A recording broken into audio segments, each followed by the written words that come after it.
O guys, eto, may tip ako para sa inyo, lalo na sa mga sensitive ang skin sa mukha dyan. Yung mga madalas na tinutubuan ng tagyawat na talagang hindi maiiwasan. Eto, ako, bago ko to i-share sa inyo ngayon, ginamit ko na to as my personal use. Sinubukan ko na to mula nung nalaman ko na magandang benefits na to sa skin. Ginamit ko na siya. Matagal-tagal ko nang ginagamit bago ko to i-share sa inyo. Eto, simple lang guys. Etong cloves, nagko-contain ito ng eugenol. Kaya, pumupuksa ito ng mga bad bacteria and parasites sa katawan at balat ng tao. Ngayon, ang ginagawa ko, para hindi ako tubuan ng mga tagyawat na dati tinutubuan ako, ngayon hindi na. Ang ginawa ko, hinahalo ko siya sa toner na ginagamit ko. Eto siya, tsura niya ito. Di ba ang toner hindi naman talaga ganito ang color. Ngayon, pag nilagyan mo siya ng cloves na to, eto na siya. Magiging parang brown siya or red, ganon. Basta mag-iibay kulay niya. Ito. Yung isang ganito kalaki, isang dangkal, ayan. Hahaluan mo lang siya ng mga 7 pirasong cloves. Tapos, i-apply mo lang siya sa mukha natin. Mukha natin ng bulak.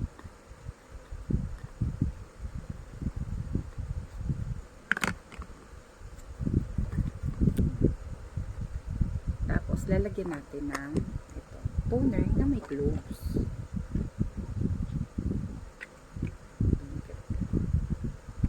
Ayan, dadamihan nyo ng lagay guys. Ayan. Para buong mukha nyo talaga malalagyan.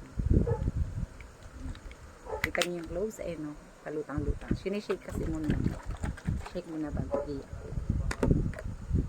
Tapos, ayan, ipapahid nyo lang yung mukha nyo. Ganyan.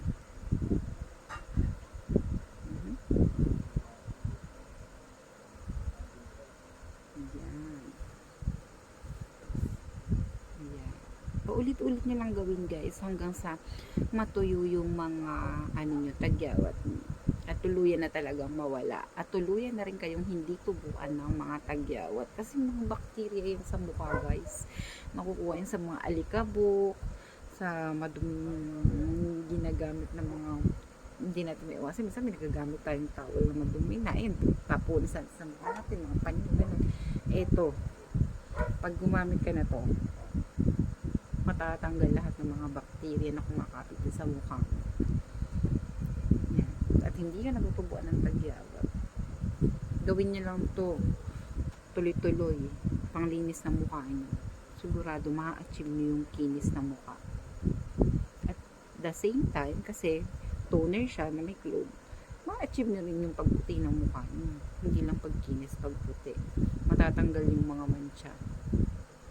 Kasi ako ito, personal use ko to. Nag-a-apply ako nito sa bago ko matulog at bago ako pumasok sa work, bago ako mag-apply ng mga kung ano-anong cream sa mukha. Ito muna ang nilalagay ko. Ayan, protection para sa yun nga, para hindi natubuan ng tagyawat. Ayan. Kung nagdadalawang isip kayo guys, pwede kayong mag-search about dito sa cloves, about sa mga creator na gumagawa din na to. Maraming reviews to guys, kaya napatunayan kung totoo, kasi ako sa sarili ko itong talaga gamit ko, kaya ayan, hindi na ako tinutubuan ng tagyawat. Yan lang guys, nasa yellow basket ko yan, kaya kung gusto nyo rin na mawala yung mga tagyawat nyo at kuminis at pumuti ang mukha nyo, sundin nyo lang ang tips ko. Thank you. Yun lang. Bye.